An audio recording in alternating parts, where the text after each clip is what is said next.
terrible thing, really, full of conspiracy theories and nonsense, and actively negative towards the black community in general. So then he was depicted wearing a T-shirt of that same network, and Chuba Hubbard, star running back, says, "No, we can't be doing this." And so then yesterday there was a sort of an awkward, both on camera kind of acknowledgement of the situation, and Hubbard issuing kind of a tepid apology for going about it in a public way on Twitter. Mike Gundy not apologizing for anything, just sort of saying, "Hey, we had some talks." And then he issued something more closer to an apology, or an actual apology in some respects, yesterday. And here's what he had to say in the revised video that definitely looked a little unnerving. The looks that he's given to the camera. It's a little bit of a strange one, but here's what he had to say. I had a great meeting with our team today. Our players expressed their feelings as individuals and as team members. They helped me see through their eyes how the T-shirt affected their hearts. Once I learned how that network felt about Black Lives Matter, I was disgusted and knew it was completely unacceptable to me. I want to apologize to all members of our team, former players, and their families for the pain and discomfort that has been caused over the last 2 days. Black Lives Matter to me. Our players matter to me. These meetings with our team have been eye-opening and will result in positive changes for Oklahoma State football. I sincerely hope the Oklahoma State family, near and far, will accept my humble apology as we move forward. Well, that was different. Mm-hmm. What'd you think? Thank you. But I'm not a part of the Oklahoma State family, but I think that was a much better apology, a much better acknowledgement of what that network really represented, what's really going on with them. I also think that somebody, not a player, got into Mike Leach and said, "Hey, sit down. We need to have a very real conversation about this," or "Hey, sit down. You need to really listen to what your players are saying." I don't know if it was a parent. I don't know if it was administration or what, but somebody got into Mike Leach's ear and was like, "Sit and listen." Mike, did I say Leach? Why I keep saying Leach? Because that's another one. Mike Gundy got into Mike Gundy pretty good here. It was like, sit down and listen. And it may also be Mike Gundy trying to save face a little bit, because he knows if he can't go into that player's house and out-recruit like Kansas State or Texas Tech or somebody like that, he's going to be in serious trouble. Oklahoma and Texas, that's a different animal entirely. But to not be able to out-recruit some of the other schools in the Big 12, it may lead to him not being at Oklahoma State much longer. So I appreciate him going out there and making that sort of a statement. I hope that it is for the right reasons and not for the selfish reason of, I need to be able to win football games. So, I mean, from my perspective at least, I think it's good that he made a much more obvious and full-throated attempt at an apology and a discussion about getting a little closer to what was really going on. But I don't know, man. To me, it's still a little frustrating that I just find it hard to believe that this would be the first time that he would have been aware of this network's view on Black Lives Matter and what kind of impact that would have on his team and his players. Like, that just seems it requires me to give him an extraordinary benefit of the doubt with regard to his lack of awareness. Like that requires an extraordinary lack of awareness to think about, to be watching this and to be a fan of this stuff and to be watching it on a regular basis enough to where, at the very least, you're wearing a T-shirt. Either they sent you one or you just bought one. I don't know how you can get the T-shirt. Mike Leach doesn't strike me as somebody who's buying his own Mike Gundy? T-shirt. Mike, we're going. Mike Leach might. Mike Leach doesn't either. No coach strikes me as somebody who's out here buying T-shirts. People are sending them stuff for free. So and he's fine with having a picture taken and all that stuff. I mean, this is the stuff that's on that network is crazy. And so when I hear a comment like they helped me see through their eyes how the T-shirt affected their hearts. Once I learned how that network felt about Black Lives Matter, once I learned. Like that part is just is confusing to me. I think it's to me it's a little, I don't know. I'm glad, like I said, I'm glad it's happening, but that part, it feels like we are not addressing the core of the issue, which is I'm okay with watching this for months and months and months and months and months until somebody calls to my attention that it might be inconvenient for my players to who the majority of whom are black and who are being vilified by this network, and maybe that's probably not a great thing for a coach to be doing. Oh, you're right, boy. I need to kind of. I didn't even think about that. What? How could you not think about it? Like, we talk about players having awareness all the time. Like this is. It's a little bit like the Drew Brees stuff. Like how could you? It blows my mind that you couldn't be aware of what's going on, like what's happening. That's just I don't know, man. I find that crazy. Rules are changing real quick, like all of a sudden. And what was cool January is no longer acceptable, and it's going to take people a while to adjust to the new social norm. That is, this is not about a flag, and networks who overtly portray black people in super negative lights are not real news networks. Like, it's going to take people like Gundy a while to catch up, because he's still thinking like, oh, it's 2018. I can certainly say these things and get away with it. I've been doing this my whole career. What's different now? What's changed now? He doesn't understand that there's a movement of empowerment going on in the black community, and things like this aren't going to be tolerated. You see it popping up all over the nation. From a college football standpoint, when you think about what's going on in Iowa, what happened right at the start of the pandemic with Mississippi State, what happened down at Florida State with Coach Mike Norvell, and now what's going on at Oklahoma State. Black players hadn't had this sort of empowerment before, and they have it now. And Mike Gundy and other coaches are playing catch up, trying to adjust to the new way that they're going to have to interact with their players. And the new way that they're going to have to go about doing things. Players is not going to be enough to say, yeah, I know we're dealing with, or I know I'm going to this university and they've got some racist views, thoughts, and opinions. But this is a university that's going to get me to the next level, so I need to be there, and I just have to, suck it up and deal with it. Players are no longer taking that stance, no longer taking that approach. Players are calling out universities, calling out coaches in particular, about some of these racist ideals that they're holding on to. And so it's good for the players, and it's good for everybody in general. Those thoughts need to be eradicated from not only the college landscape, but from our minds as Americans as well. And it's going to take a minute for a coach like Gundy, for a coach like Leach, for a coach like Ferentz, and others, I'll throw Dabo in there, and others, to catch up to that train of thought. If they want to continue to coach, though, they have to make this adjustment. They have to. It's a little bit like the sort of the scale of what's valuable or what matters or what you're allowed to get away with or whatever it is you want to phrase. It's a little bit like what happened with Bobby Knight.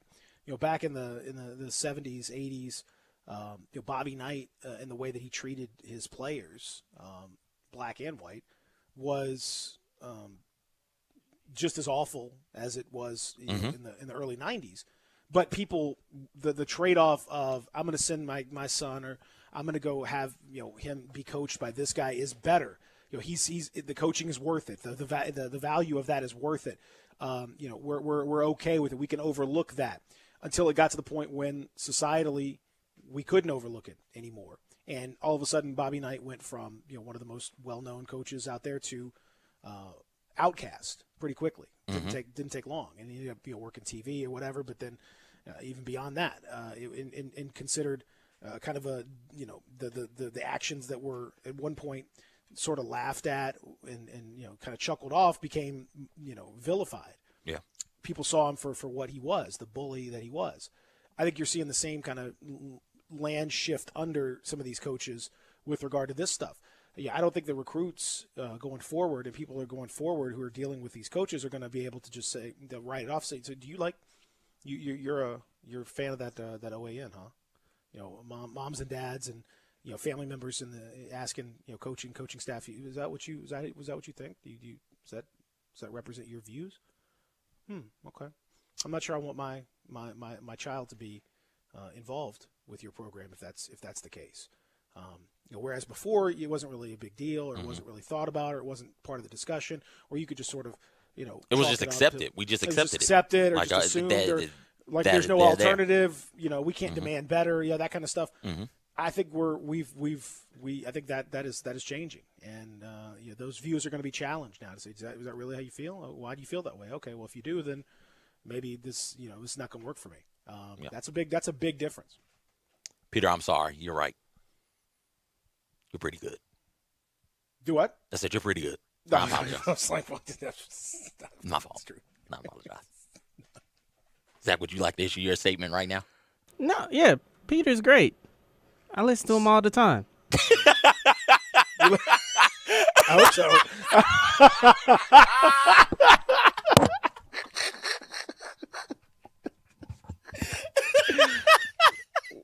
We'll come back. I can't. How can I? You can't beat that. We'll talk. But the details of this plan have emerged. We talked about how the details would be telling with this whole thing. The NBA is still trying to come back. July 30th would be the opening set of games or game, and then they'd go from there, have the 8 seeding games to finish out the regular season, go through the playoffs and all that stuff. So the details of how this thing's going to work, this is pretty incredible. 113-page document was sent to teams' health and safety protocols, it was called. And this is I have to say my first reaction to reading all this stuff, we'll get into some of the details, but the first reaction to me was, this is so incredibly insane to have to go through all this stuff to play the season. It really seems like if we have to do it like this, boy, I don't know. There's so many things that just paint a picture of a weird, like a futuristic tech dystopian future thing. You're in a paradise world in some respects, but you're also in this miserable world. And I don't know, man. We'll talk about it. But to me, my first thought was, really? All this to play basketball? Mm-hmm. Okay. That's been my thoughts since it was announced that they were planning on coming back, because you're going to have to take so many different you're going to have so many different policies and procedures in place to mitigate the chance of spreading the coronavirus. And that's not even to eliminate the risk. That's just to mitigate it. And if you're taking all of these, if you've got all these policies and procedures in place, it's not going to feel the same. It's not going to feel like sports as we know it. Sports as the people out there competing know it. So what is going to be the point? You're going to have all these rules and regulations in place, and you're not even going to stop the spread. You're just hoping not to spread it to everybody. So that's been my thought and my stance on it from jump. And then you get it's 113 pages, and it's just like, my God, you got to do what? And even with that, I still have questions as to how they're going to actually mitigate the risk of spreading it. I still am not sure if this is going to be a good enough plan to bring this particular sport back, giving the risk reward scenario of the coronavirus versus finishing out the NBA season and crowning the champion and getting paid. Like there's still, even with 113 pages, there's still questions and things left unanswered. Well, it's a very weird futuristic thing that they're gonna do. So everyone that comes down there is going to have to wear a magic band. Magic band, if you've been to Disney, you know what that is. It's like a wristband that you wear at all times. That is your hotel room key, your meal card, all that stuff, your check-ins at rides, everything else. You just do a boop, and then that's what you got. For the NBA, they're going to add additional control functions. It'll also be security checkpoint. It'll check in for coronavirus testing. It'll glow green if you're good. If it shows a different color, then you'll have additional medical attention that will have to be taken care of. If you're sick, you also have the option of wearing a ring on your finger that uses body temperature and respiratory heart rate to provide a wellness assessment, and can give you an idea of whether or not you might be showing signs of coronavirus. When the hell did we get this technology? I don't know. I'm not sure. I don't know. So you got a wristband and a mood ring that tells you how sick you are, potentially, for all of this stuff. So they're going to test starting next week. They begin testing. Each player and essential staff member must undergo a high-sensitivity PCR. That's the norm. That's kind of the standardized traditional test that they've been running for COVID-19, and then a high-sensitivity serology antibody test as well. They will do these testings in phase 2. Then they will test again in Orlando for phase 3, which is the beginning of July, and phase 4, which is the middle of July. They will continue to be tested. If someone tests positive, then now here comes the thing. Someone tests positive, then they will be placed in isolation housing. So they will be quarantined on the site in a hotel room or house or some other facility that's away from their current location. They will have their first test, then they'll be given a second test within 24 to 48 hours to make sure that it will be that's not a false positive. And then if it also tests positive again, then they have to go through the quarantine situation, which means they're isolated until they are asymptomatic. They return at least 2 negative tests more than 24 hours apart. And then they have to have a medical evaluation beyond that. And then they have to have a cardiac screening after that. All of the contacts that were close to this person are going to be the focus of a contact tracing situation as well. So it's a deeply complicated process to quarantine these individuals that may be symptomatic. If they need to be hospitalized, obviously they would go to the hospital at that point. But for now, at least they're going to be sort of quarantined and put to the side.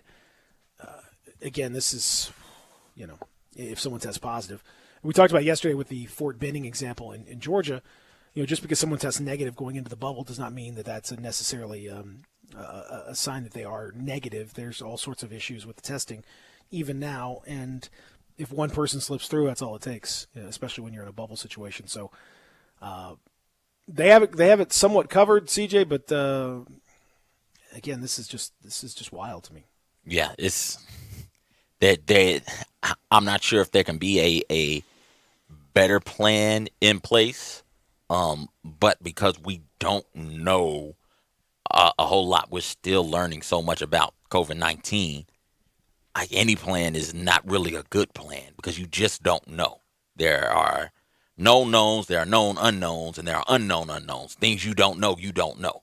And coronavirus right now is full of those unknown unknowns, and you won't know until you get into that situation what the actual plan should be or if your plan will actually work. They have resigned themselves to positive tests. They know that people are going to test positive for COVID-19, and it is worth it to go out there and put out a NBA product, whatever that may look like. I wonder though, and this is the thing I keep coming back to. You've brought it up a couple of times as well. What's the threshold? Is it, let's say 5 or 6 players on one team all come down with it. Sure, you can go out there and sign more players, but for what? Like, what good is that going to do? You're going to be in the first round of the playoffs and 5 or 6 dudes on one team come down with the coronavirus, you're going to go out there and sign 5 or 6 more players just to have them come out there and lose the next couple of games because there's no chemistry? They're not going to be in basketball shape? Like, what is the point of that? Well, then you sign them. I mean, what are they doing in the meantime? Because if you sign them and bring them into they got to wait for it. They got to wait for quarantine. So you can't. I don't think you can just bring them in. Like whoever's in there is whoever's in there. Like that's it. It's there's just a lot of issues there that could potentially come up. We'll have to see how it all kind of goes. There are players who are probably positive now, as we've seen around the rest of sports. Baseball players, football players. I mean, statistically speaking, it's likely that there are some cases that are out there. It doesn't. They say that they expect that there will be some positive cases, and as long as they're an acceptable level, then it won't affect play. But they don't say what that acceptable level is. So we don't know what that is. We don't know how many. Is it 5? Is it 10? Is it 1? Is it what's the number where they would say, okay, we gotta shut this baby down? It sounds to me like the number is like very large. I mean, I think they are determined to try to do this thing, and so whatever it may be. They've also got video. Players are expected to maintain presence in this campus. They are not expected to leave. They can't. If they do leave, there's a re-entry quarantine protocol, but the expectation is that they will not leave this Disney campus no matter what. They're going to be on there. You are basically stuck there for however long your season ends up going. And you're also expected to maintain social distance throughout. They have ways of enforcing that. There will be potentially even alarms with players being too close together that will beep or make some kind of noise if players are too close together. My favorite part is the anonymous hotline that the NBA has available for reporting purposes. Teams are, quote, required to report immediately to the league office any information regarding any potential or actual violation. So it's an anonymous hotline. Now, this has led to a lot of speculation that Chris Paul is going to be hitting this hotline up pretty hard. Yes, you know it. Little gamesmanship from CP3. I'm pretty sure I saw LeBron and Anthony Davis within 3 feet of each other. Chris, come on, man. My name is Les Paulmanson. That's what that'll work. Yeah, that's right. Chris, is that you? Get off the phone. Shut up. I mean, it's just that's what it's going to be. Staff members, if staff members are violated, are caught violating this stuff, they can be kicked out of the campus and not replaced. That's Cliff Paul. I mean Chris Paul. Cliff. The players, like staff from teams, can be kicked out and there's no warning. They can be kicked out and they can't come back, and the teams can't replace them either. So if one of your trainers is doing something stupid, then whoop, they're out and they can't be replaced. If your GM is out doing something stupid, then whoop, they're out, can't be replaced. So it's going to be tricky. Now, in case you are worried about how players will pass the time inside this bubble, don't worry. They got things under control. Oh, they got some adult stuff for the players to do? They do. Things grown-ups like to do? You've got a 24-hour VIP concierge available to assist with requests for activities, products, or services. Well, that's lovely. Team-sponsored outings, the restaurants, boating, bowling, fishing, golfing. Access to Disney's Animal Kingdom and Disney's Wild Africa Trek. Access to the NBA experience, which I think they already have a pretty good feel for the NBA experience, NBA players. But they got pool. Trails for running, riding bikes, all that stuff, personal services, barbers, manicures, pedicures, hair braiders, etc. Available by appointments. That's all on the campus. Players-only lounge with video games, arcades, ping pong, movie screenings, DJ sets, and a whole lot more. One of the great things the NBA noticed is that there is to be no doubles playing during ping pong. You cannot play doubles ping pong. Texter brought that up. If you could play NBA games, why can't you play doubles ping pong? You can't. The NBA has said you cannot play doubles ping pong. But why? It doesn't make a whole lot of sense. Because you're it's a different environment. I would assume you're in an more enclosed space. You're closer together for a longer period of time. When you're playing NBA baseball, or basketball, you're close together for a little bit, and then you separate out. You're not standing next to each other for 10, 15 minutes straight, whereas you are in doubles, ping pong. On top of that, they can play cards, but each deck of cards is disposed of after use. So you can't sit and play cards. But each of these cards, yes, each card, all the cards are disposable. So when you're done playing with your deck, you just throw it away. The NBA has said that, quote, sufficient decks of cards will be made available. So you're buying playing cards by the pallet here. So if you want to play cards, they'll put cool. that to the test. That's cool, but we got to throw those cards away. You cannot reuse that. No caddies during golfing, no sharing of clubs and balls, hand sanitizer used throughout. The front bench, the coaches and players on the first row of the bench do not have to wear masks, although they are encouraged to, but they don't have to. The staff members on the second row of the bench do have to wear masks. So you will see masks on the second row of the bench and all those sorts of things. The mask wearers include the medical training staff, the scorers table crew, ball boys, equipment attendants, on-court broadcast staff, in-arena staff, and individuals observing the games, including whatever media is there.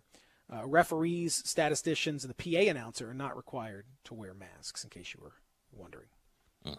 Disney staff members do not necessarily have to be tested, and they will be able to go in and out, but they cannot go to anybody's room. They will have to kind of clean and do all that stuff, but they are not going to be. That could be an issue because they're not going to be required to go through the same protocol, and they're not going to be required to stay inside the bubble either. So, if one of them were to get sick, I mean, Disney has its own little protocol, but it's not as stringent as the NBA's. Maybe that's a possibility. I don't know. There's so many questions. CJ. I still don't get the ping pong thing, but I got you. Let's do our best. Team on 3, 1, 2, 3 team. This is wild. The protocols and procedures they got in place is absurd. Think about that. Think about what that means for these guys. And those aren't grown-up activities either. Some of these dudes, James Harden and others, they like to frequent a club or two. They like to see some stuff move. Like to see a little shake, a little bounce in that thing. Where are they at? What part of Disney World are those people? Where are the gentlemen ballerinas going to be? That's what I want to know. That they would have to be. If you want to keep players on site, you've got to have that, don't you? Because I know they're going to sneak off to go get some of that, see some of that. Well, what? I know when that hotline bling. It's just got to be Minnie Mouse, basically. Oh, Daisy Duck got a dunk. Daisy Duck got a. She Daisy got a Donk? donkey butt. Daisy Donk. Yes, that's what I like to call it. Daisy Donk. Minnie, not so much. Daisy, and she not wearing no pants either. So she's Winnie the Pooh in it. Yes, she is. what? So what? We're gonna have all the Disney princesses lined up at their hotels or something like that? Is that the plan that they want to have?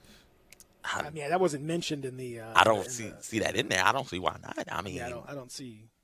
I would think Daisy Duck would be the better one because hers is so voluptuous, and it's high. It's a voluptuous and it's high. She got a voluptuously high booty. Voluptuous. Mm-hmm. Putting that extra little symbol in there. Okay. Yes, I am. That would definitely make them a furry. Is that on the wheel? Which Disney character are you I can put it on most there. attracted to? I'll put it on there. Because Mine's is Elastigirl also. Elastigirl got some significant. Booty. Elastigirl's like, why would you make her this way? Why am I this way? Forget that. Why am I watching this movie? It's like, oh my gosh, look at that right there. Look at this cartoon character riding this motorcycle. You can't help but think of that. You can't help but think that. I mean, it's just it's right there. It's so Bow. juicy. Man. And she gets on the motorcycle. Cheeks. The NBA team hotels are based on seating as well. Oh, this is so good. The Grand Destino is the sort of the hub of the thing, and that's where the teams that are most well thought of are there. The Bucks, Lakers, Raptors, Clippers, and so on. The Grand Floridian is where the Grizzlies are, and that's where kind of the mid-level sort of teams. You guys are probably going to be in the playoffs, and so we're going to go ahead and get you in this place. And apparently, they have a nice character breakfast and some stuff there at the Grand Floridian, which is lovely. Are we going to get? Are we doing character breakfasts? I mean, why not? Why wouldn't we? I don't know. Why wouldn't we do? Are we down there? Are we having Why Mickey wouldn't Mouse we? go through testing? That's my question. Yeah. I Okay. mean, I hope so. I All hope right. so. I don't know. Can mice get this? Can you transmit it via mice? I'm pretty sure mice can get this. But then, of course, you have now what the infamous yacht club. The teams that are at the yacht club are the Blazers, Kings, Pelicans, Spurs, Suns, and Wizards. They're like that's like the slums of Disney. The yacht Hey, club. you should have played harder this season, man. Should have won more games. Sam Vicini, who was a draft analyst for the Athletic and a buddy of mine, says that from now on we should refer to teams stuck in the middle of the league as the yacht club. Hey. Like that mediocre kind of like you're the yacht. Oh, you're in the yacht. You're the yacht. You're in the yacht club. Yeah. Okay. Got you. I see. I will. That's Wizards good. are yacht club. That's the yacht club team right there. The yacht club. So the Grizzlies are in the Grand Floridian. So anybody that's been to Disney, if you want to throw in a little heads up on what the differences might be in those amenities, please feel free to let me know. When I've gone to Disney, I've never actually stayed at Disney. I'm not cool enough to do that. I'm more of the staying off the campus and driving in and all that. Same. I'm gonna do it once before I die. I'm going to stay on a Disney World property and kick it in Disney World. I'll probably have to kick it in the yacht club though. Like that seems to be where my wallet might allow me to be. The yacht club, and I'm sure that just staying there for regular people is so astronomically expensive. Somebody put the video of Coming to America when they show Akeem his apartment in New York. You remember that scene? And somebody was like, "This is what it's going to be like when NBA players see the yacht club at first." I'll take it. I'll take it. What? Well, It's a shame what they did to that dog.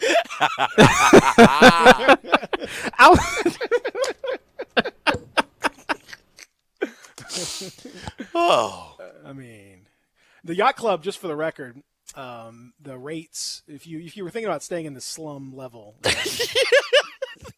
and you just want a standard view, the cheapest I could find it early in the season for 2020 is $500 a night. That's the slums. And that's the slum. If you want a water view, it's about $700. And for like A night? yeah, for the nicer thing, it's for like holidays, it's over $1,000. For this is the No. those are for just the like standard view rooms. If you want the 2-bedroom suite, that's about $3,000 A night? Yeah, Sheesh. yeah, per night. And don't read no more prices, man. My wallet is Like I said, shivering that's over here, man. That's the yacht club. So, the Grand Floridian. If you want to see what that I might don't. be. I don't. And just in case those of you, some of you out there might can afford this whole thing, and God bless you. That's beautiful. But the yacht club is that's the cheapest, and I don't know, man. There's probably a lot more. There's probably a lot more like cool things that are going on there for that whole deal. But I don't know, man. To me, that's a lot of money. It's a lot of money. The yacht club. Your thoughts? 67129. Feel free to send those texts in 67129. Dial up as well 360-8255. Would you be playing cards? With a mask and gloves on, sure. With a mask and gloves, you're gonna burn those cards when you're done with them or whatever. What's that got over there? Oh, these are my playing cards. His own personal card. Why you got these? What are you guys doing? No, Is there a I card just game going. no. I keep a deck in my backpack everywhere I go. So Never know when somebody wants to get this work in spades. I'm just Okay. yeah. Okay. I like that policy. Just Let's play. Come on. Want to play spades? We want to play. Let's go. 67129. Feel free to send those thoughts in. We'll the program. 67129 on the text line. 67129 on the text line. If you want to be part of the what we love our introduction of our good friend Zach, the producer of the program, and you people out there have flooded us. So many. With got rhymes. a couple this morning also. Got great bars. Keep them coming. We're going to get to as many as we can, and if we don't get them to them today, we'll get to them tomorrow. We do it every day, so we got plenty of space. We got plenty of time. We got plenty of opportunity to do it. Ladies and gentlemen, of course, producing the program today. You hear that music, so you know it's that time. Ladies and gentlemen, he is the Baron of Not Sharon. He is the Prince of Whitehaven. He is the Deacon of the Dollar, Reverend Stacks. You gonna hit him with it? Oh, me? He is the Prince of Whitehaven, and veggies he does be a craving.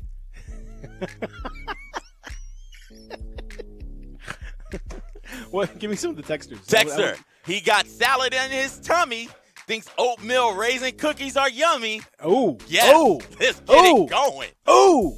Another texter, he can't have any kind of chocolate. It melts on his money in his pocket. You didn't see that one? That was hot right there. That's a high level of That's difficulty. good Trying one to get right there, chocolate in there. That's okay. Another text, he can't have caffeine because his mama will get mean. If he does have that caffeine, I love it. Sort of an ABA thing there. Mm-hmm. Okay. All right. You got one today? Or are you just going to let the people do since you in the mood to not do anything for this week? You just going? Is it my go or your go? Because I did It's your one. go. It's my go again. Oh, I thought you did the people's go. No, I did my go and then I read off the text. So now it's back to you. Oh, okay. All right. Well, he don't eat no bacon, but he loves to get them pockets shaken. Okay. He ain't never been on a date. And he really don't like eating steak. Well, he's been on a date. He's been on dates before. He's been on 1 or 2 dates. He really doesn't like eating steaks. There we go. I fixed it.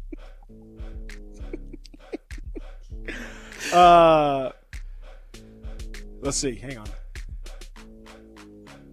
Got a text about us as a collective. Okay. If you ain't listening to Peter and CJ in the morning, where you at? The show is jammed because Jelly don't shake like that. Woo! You know it. Raider C, Raider Core. Woo! Thank you, sir. Oh, wait, it's not soft. No, it's not Soft Rock Tuesday. That's only on Tuesday. Just throwing it up. Can't throw it up on Wednesday Come on. unless we make that just our international symbol.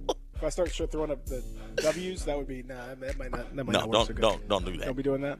Okay. All right, we'll be doing that. Gotta be careful. Another texter. Do you got one? Want me to go to this I'm text? just gonna wipe the slate. Go to the text real fast. He eat a carrot in a flash while saving all that cash.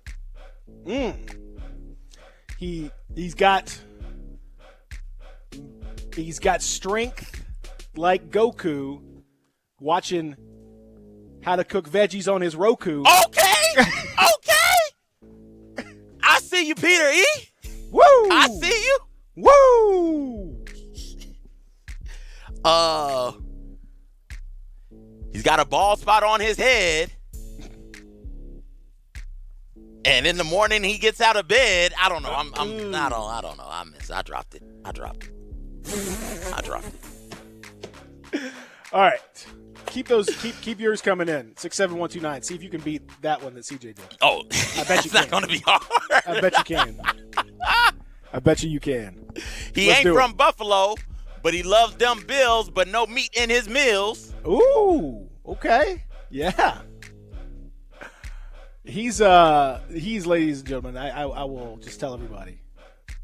He's Similac Zach, one of the original Dairy Boys in the building, now and forever. Ladies and gentlemen, Zach Boy. Yo, what's What do you happening? think about the people jumping in here and Let's see. I think the last one that CJ read off was he ain't from Buffalo, but he loves them Bills, but no meat in his meals. That was pretty complex, but I was following along. You like that? I was following along. I like so far the Zebo double one yesterday was like is number one on my list. I'm feeling that he got salad in his tummy and thinks oatmeal raisin cookies are yummy. I'm feeling that one also. No love for, he got oatmeal raisin cookies in his belly. I prefer syrup, but he prefers jelly. No, Peter. God. None of that? No love for that, huh? All right. Fair enough. If you get it, you get it. If you don't, like, I'm not explaining it. look That's it for sure. up. I don't. I'm definitely not explaining it. So No, Zach, you've seen that video, correct? Yeah. Okay, all right. familiar with the reference? Okay, good. All right. So Just one of the many reasons I'll never go to jail. fingers crossed, none of us do, CJ. Let's hope. We can only hope. Yes. All right. So today, as we mentioned, lots to get to on the show, and the Hatchet Man is going to join us. Man. 9 o'clock to give us the update on what's happening. And now we know some of the details about the NBA's plans. We're going to talk to him about that. Lots to get to, as always, with all of you. 67129 on that First Bank text line. You can also dial up and talk to Zach. If you want to talk to the celebrity himself, you can at 360-8255. An offshoot of that is you could be on the air with us. But maybe you just want to talk to Zach, and that's okay. 360-8255, that's the number you want to reach us to get on the air. We will have some time to take your phone calls. We're going to spin the wheel of conversation. Lots to get to here in the Family Leisure Studios. I want to start with a little bit of breaking news this morning, and it's really unfortunate news, but I can't say it's shocking, but it's nonetheless sad. The Southern Heritage Classic is going to be canceled this year. The organizers announced this morning the Jackson State Tennessee State game with all the various festivities and excitement and fun and everything else that goes along with it is going to be canceled this year, obviously due to the COVID-19 outbreak and the difficulty of trying to organize and make everything work and trying to – I mean, it's just hard to have a classic when you can't, guarantee safety, when you can't have people congregated together and do all the events and things that go along with it. Each one of those has its same set of issues and difficulties and all that stuff. I mean, CJ, it's really unfortunate because it's such a big part of the early fall, and it's such a great event, for the whole week. Mm-hmm. Does a lot for the economy, does a lot for folks around here, and it just it sucks, but it's understandable. I got to say it's understandable, but I hate to hear it. Yeah, it's rough. And just think about everything that the Classic entails. Not just the football game, but the parade down Park Avenue in Orange Mound and the college fair that is so big and so huge. So many schools come through, and this is a chance for kids who otherwise wouldn't have a face-to-face meeting with anybody from that particular college to get those face-to-face meetings because, the college is here. You don't have to travel to a Jackson State or to a Tennessee State. You don't have to travel to Kentucky State or to Tuskegee or Morehouse or Spelman. They come to you. Grambling, Southern, those types of schools come to you, and you get to sit down and talk to people and get your name out there and get more information on the school. But to do that requires everybody to be in one spot. To do the football game, to do the parade, to do the college fair requires the concert. Oh my gosh, the concert on the Friday night, I do believe is when the concerts usually are, requires everybody to be, a whole lot of people to be in one spot. You just can't have that. It is the Southern Heritage Classic for all the awesome things that the city of Memphis does. And there are a litany of things that the city of Memphis has going for it, and from an event standpoint, from Italian Fest to Barbecue Fest, Music Fest, all the different festivals, the Indie Memphis Movie Festival, the Southern Heritage Classic weekend for me is my favorite thing to get out there and do. We get up, we go to the parade, and it's just nonstop action for us all day long on Saturday. and on Friday with the concert. And we got nieces now who are of college age, so we are beginning to get them interested in colleges. And the plan was to take them to that college fair so that they could see and have some conversations with some people. And we're just not going to be able to do that. I understand it. It was going to be. I knew it was going to be tough to try and pull off right at the start of the pandemic. And it just sucks, man. I am saddened. They're having a rough go of things. 2 years ago, it was 2 years ago. So 2 years ago was a game that didn't get played because of the storms that came that rolling storm through. was just insane. That storm was dumb. Yeah. You couldn't play it because it was lightning strike after lightning strike after Everyone was lightning just strike. Congregated underneath. Yeah, real concourse claustrophobic. and all that stuff. Yeah, it was crazy. And so that game didn't happen, and now this year's game isn't going to happen. I hope that we get the Southern Heritage Classic back in 2021 though, because it's a gem of the city. It's a really fun, really important activity event that the city of Memphis has going for it right now. Well, and it's especially with the climate that we're in right now, the air of change, of protest, of discussion, of really putting all kinds of new ideas on the table, bringing people together. I think by the time the Classic rolled around, I think it would have been very interesting to see if the Classic, if some of the parade stuff would have been folded in to some of these goings on, if you could have seen different kinds of. I think it would have just been a really cool thing to fold. It would have just been perfect. I think you want to talk about the discussions that we had, CJ, about HBCUs and college sports and for recruits and potential what would happen. These classics are one of the great things. Classics around the country and around the South are one of the great things about HBCU football, and that's another example, something to show because it's a unique and I think particularly for young black recruits, it's a very appealing and interesting part of the thing that you don't see in a just a generic typical college football season. So the whole thing would have just been a really nice compliment. It would have been nice to bring everything together this year, especially. But like everything else, it's how do you do it? We look at we're going to talk about the NBA stuff here in just a little bit, and you look at their policy and what they're trying to. It's 113 pages of stuff, of different things you can do, can't do, that's in a relatively confined bubble space that they have a decent amount of control over at Disney. Can you imagine trying to put those things together and trying to figure out what you're going to do at all these various venues for the Southern Heritage Classic, all the things that go on? I think it would be simple enough potentially to have maybe the tailgate type stuff, the stuff outside. I think you could maybe make that work possibly.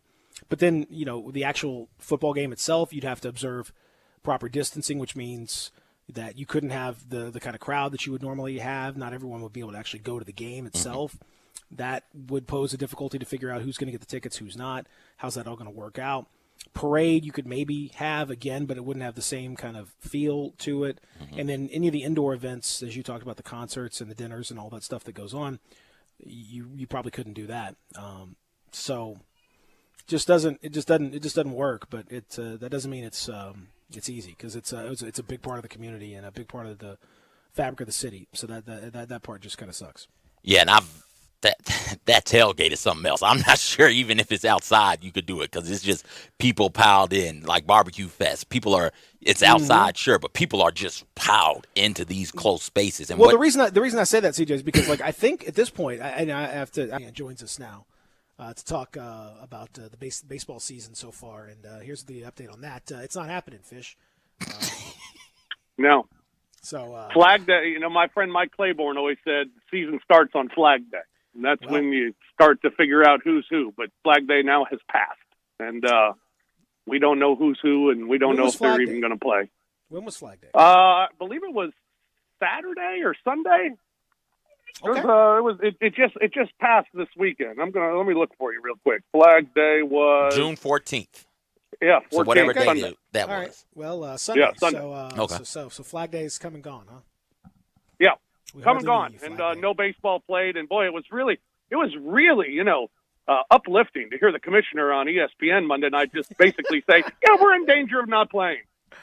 He was like, "Man, Well, I'm that glad just- he went. I'm glad he went first because it could only go uphill from there." Days after he had said they're 100% going to play. So he's doing a bang up job, Rob Manfred. You gotta give him that. Baseball any- screwing something up and making a controversy out of nothing. But that's not the first time. What happens from here, though? I don't know. I mean, the players' union is so strong, and I mean, they're going to get their 100%. It's just a matter now of whether they'll play 50 games, which is ridiculous. I mean, their negotiations are unbelievable to me. When the owner said, "We'll play 48 games," player said 114. I mean, come on, man.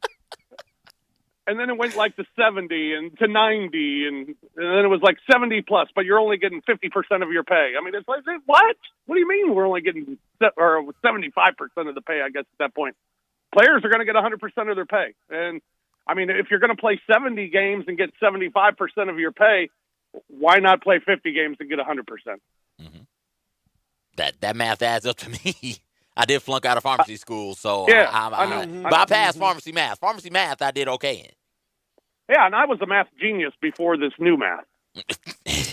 Well, as everyone knows, I am a certified mathlete. That's the important Yes, that's true. thing. That's true. Yeah. Everyone has known that. Real mathletic. I got statues and everything to prove it. My performance in math counts was I do. I need one of your jerseys to hang up in my dungeon. Do you have a Ooh, jersey? I got to get you one. We didn't really have jerseys. We had sort of the white collared shirt kind of thing. But I could give you the TI-83 that I use. Sort of shadow box yes. that and put that in there. I can make that happen. Graphic calculator and all that. As long as you sign it. If you sign it, then I'll put it up in Absolutely. the dungeon. I'll sign it, and it does have the game Drug Wars on it, so you have to watch out for that. Oh. That people. Okay. You remember that? Does anyone remember that, or is that? I do. Yeah, back It in the was day. Drug Wars, Pac-Man, and Snake. Snake was the other Snake one was that we could get on definitely- there. Yeah. You could put those games on your calculator Yep. and play games in school. It was Like, CJ, why are you in study hall with your Latin book out, but a calculator? What are you calculating? got Give your me your graphic calculator while doing Latin homework. Like, you got me. Man, the Pac-Man watch. Remember the Pac-Man watch? Oh, No, I missed that. absolutely. I remember That was Pac-Man it was watch. tough to play Pac-Man on a watch. Oh, We were it was desperate times. Like you would play anything on anything. Those little tiger games. Yeah. I mean, they're just like it was nothing. It would make little beeps and boops, and you couldn't even see anything, but you loved it because it was just a game. Right. You could just play it. And Yeah. that was it. We were desperate. I remember I snuck in a black and white TV, a little miniature black and white TV, into school one time yeah. for the NCAA tournament when I was like 9 or 10, and you couldn't see anything. I couldn't tell. I could just barely hear it, and that's all I needed. Little handheld black and white. Yeah, those were great. Oh man, the good old days. The back in the day, right? And the jam boxes, like people listen to our show on jam boxes, Yeah. boom boxes. They take them out and rock out to it. So Fish, we've learned a little more about the protocol and the thing that's going on down at Disney for the NBA. 113 page memo where there's lots of details about washing, ping pong. Well, card playing, the cards will be disposed of after every game. So you can't play cards, you can't play ping pong, there will be DJ sets, you can't play video games. Right. Do you think, like, reading all this, it just seems crazy to me. Do you think this is actually going to work? I mean, it's going to work because it's going to happen. Will it work well? I don't know. I mean, I think it turned out just from reading some of the details, and by reading the details, I mean Shams' tweets. I think that they've tried to make it a little more free than what initially you felt like. I mean, initially you felt like these guys are going to be sequestered to their rooms, and they can come down for meals, and then they got to go back to their rooms, and it was just going to be nothing. But it sounds like they're trying to make it a little more comfortable and as comfortable as they can for the players. Will it work? yeah, it's going to happen, but it'll be weird, just like everything else that's going on in the world. What's the weirdest thing that stands out to you in the new proposed or the new guidelines for the NBA season? Is it the you can't play doubles ping pong? Is it the fact that the lesser teams have to stay at the yacht club? What is it? Well, I like that they did that. I think that was kind of interesting to give the higher seeds the better accommodations. I thought that was good. The doubles ping pong, that's the one that gets me. You can play ping pong, but no doubles ping pong, which that's too bad because you got to have your 6 feet. The thing that got me too was these alarms that they're going to wear on their legs and these rings that they can wear on their fingers. I mean, my goodness. And I was talking to a staff member that will be there last night, and he was like, "Oh my God, I'm going to have like an alarm on my leg that when I get close to people, it's going to go off." I mean, that's really weird. I mean, it feels like you're just, I don't know. We still don't know. You guys ask every week if we're going to be going. We still don't know for sure, but I'm still pretty positive and that we won't be going and we'll be doing the games remotely. But just the thought of being there for 2 months or longer, and I don't know, man, it would drive me crazy. So I wouldn't be upset if we don't go, to be honest with you. That Green Lantern power ring is something else, man. Yeah, I didn't know we had that technology. We got this stuff now. Yeah, it's pretty exciting stuff. We got great facial recognition now. We got a lot of stuff now, CJ. Is it great? Facial recognition? Well, it's great technology. I don't know if it's great for us as human beings. I mean, I don't. Yeah, I'm gonna say I'm gonna go on the side of not so great personally. But I mean, I that's don't know just if me. you watched the John Oliver show, but holy cow, what they're doing with facial recognition is just Yeah, it's frightening. it's Frightening frightening. stuff. You're exactly right about that. And just FYI, But it's one of my favorite television terms, especially Jack Bauer on 24. Always just went back to facial recognition. And on television, facial recognition is easy. big time. Hey, we're Big looking time. for a guy with blue eyes. Boom, there he is. There he's right there. White Holy shirt, blue cow. eyes. Yep, Let's go. got him. Boom. Fa- Enhance. Enhance is the other one. I was going to say that. Enhance. Facial recognition Boy. and enhance. Yes. They can enhance license plates like nobody's business. Oh, it's Unbelievable. Oh yeah, Holy we can cow. read. I mean, Yeah. How What's do he got in his people pocket? ever get away? How do people ever get away with anything when you got that technology? I know. You would think we'd solve more cases in this country, but we don't. I don't know. It's weird. Also, a bit of great news for the NBA. Now, when you're flying down there, Fish, you've been to Orlando a few times for the NBA. You guys fly into Orlando International Airport? I don't know. I mean, is it like a big airport, or is it like what is it? Where do you fly? Do you know? Do you remember seeing I don't know. anything? I don't know. I don't know. When you're on the plane, Fish. Okay, what do you remember about this Yeah. trip? Have you been to Orlando? We land in a little private area, get off our plane, get on the bus, and boom, we're out. So I never know which airport we're at. So yeah, we're at Orlando International. Yep. Okay, sure. I don't know. I'm just saying. Well, I bring it up because news this morning breaking from the Orlando area that Florida Governor Ron DeSantis said 260 workers at the Orlando International Airport have tested positive for coronavirus after nearly 500 employees were tested. So they tested nearly 500. That means not 500, like 490, and 260 tested positive. That is over 50%. That's not. I mean, I am a mathlete, so I can't tell you that is over 50%. Oh my God! I know. I wanted to say it before you. Wow. So I don't know. Are they going to bust down? I mean, what are we going to do here? This Bust it seems down. like it may be problematic here a little bit. I'm not sure. What are we? New definition. Going to New take the meaning. trains? That's right. We're going to take the train down. What are we going to do? 260 workers. New meaning of busted babies. Oh. Holy lands! What are we? Yeah, it is a new. Yeah, that's What are we doing here? What are we doing here? Come on, guys!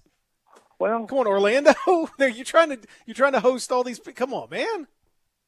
Yeah, and Lord. JJ Redick pointed out it's not a real bubble when the workers get to come and go, and the way things are in Florida. I mean, I guess they're going to be tested every day and take their temperatures and all that stuff too. So, or they won't be tested every day, I don't think, but they'll be I can't remember what it was, but they're going to have their temperatures taken and all that stuff. So I don't know. It's going to work, Peter. I mean, it just has to. You can't do this and then shut it down again. I mean, I think they have every intention of it not being shut down and just getting through it. I mean, when it starts, that's what everybody's just going to hope for. Let's just get through it. Let's get through it with nothing horrendous happening, as far as the game is concerned, and, players that would have to miss time and things like that. And let's get through it, crown a champion, and start focusing on next year and figuring out, what we can do next year in case there are no fans. How are you going to figure out next season? So it's just wanting to get through, wanting to play basketball, wanting to see games, and then getting through it. I mean, for how much I can't wait to see games and see this format and how it's going to play out. While I want to watch it and I can't wait to see it, I just hope we get through it. Yeah, I think everybody does as well. They've got enough stuff to keep players entertained with good wholesome fun, but that good wholesome fun isn't going to keep people from trying to leave or trying to sneak folks in. Like James Harden is somebody who is famous for enjoying the gentleman's ballet performance and performers. And when you got that in you, when you built that habit up of going out of town and hitting up the ballet from time to time, like living for 2 months without it is going to be tough. Yeah, and having the fun just having the fun that they have. I mean, their fun's a little different than some people's fun. Can you do a lap dance without the lap? A lap? Or a dance? I don't. I don't know. Can we keep that contact free? That would seem to sort of take away some of the appeal of it, I would think. Well, one group can't touch anyway, from what I hear. Yeah. I mean, that's what I've heard. My understanding is that may be true, although there may be some circumstances where that may, in fact, that may not always be strictly enforced. I've heard that too. I've heard that as well. So a lot of rumors circulating about these sorts of things. It's the one thing about going to Orlando that I've maybe the only reason that I'd like to go. Just it's such a different experience, and unlike anything that we've ever been through, and hopefully anything we'll go through going forward. But the experience of it, just to see the atmosphere and see what it's like, and to live that weird life, more quarantine, and even more quarantine than what you're doing right now. So it would be an experience to remember. But yeah, it's crazy. Rob, you chopped down a whole tree this weekend. How with that little hatchet? Used a couple of other devices. Okay. Too. I thought it was just the hatchet. I was like, oh my gosh, that's amazing. No, hatchet, I got the Fiskars Lobers and the Fiskars big tree cutter downer thing. And wait, the what? Fiskars, Fiskars. Yeah, but what the Fiskars tree cutting down thing? Apparently, there's a thing called a Lober. A Lober. I didn't know what it was called, a Lober. And we have this tree that you used to be able to not stand underneath because it hung down so low. But I trimmed it up, gave it a nice haircut. Now you can actually walk under it. It looks beautiful. And then I used the big tree limb cutter thingy that you can extend up in the air. And I did that for the big tree and just cut down a bunch of limbs. Man, I was just cutting down limbs. It was fun. These things are so powerful. You just cut down limbs and you feel like a master of the trees when you're cutting down these limbs. A regular Paul Bunyan. Master of trees. Yes. Regular Master Johnny Appleseed over here. Yeah. Except the opposite. Oh, true. And then I took out some big roots along the way, so the creeks can flow a little more freely, and took those out. So yeah, they were huge, man. They were huge. But this Cobalt camping axe that I use, fantastic product. I love hearing about the latest products and services that you like and you enjoy. Yeah, I think the Cobalt people are starting to think that I'm kind of crazy. Because they keep tweeting me back. Well, first they were upset with me for a while because they kept telling me I needed to wear goggles, safety goggles. Okay. Yeah. All right. Yeah. So now I'm wearing safety goggles out of their recommendation, and so now when I tweet things out, they used to call me Hatchet Man. They were like, "Keep up the good work, Hatchet Man." Now they say, "Keep working hard, Rob." and that's I think they're trying to. That's kind of the tone that I take it as. So that's disappointing.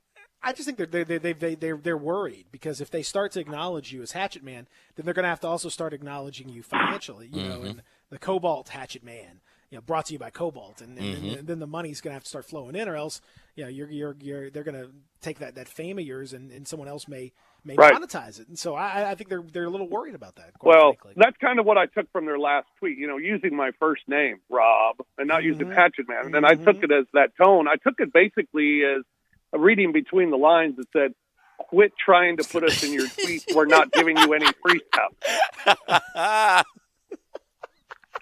Have you thought about this? Just again, that's unfortunate. That's why I'm really pumping Fiskars this week. The Fiskars, Lobers, and the tree limb cutter downer.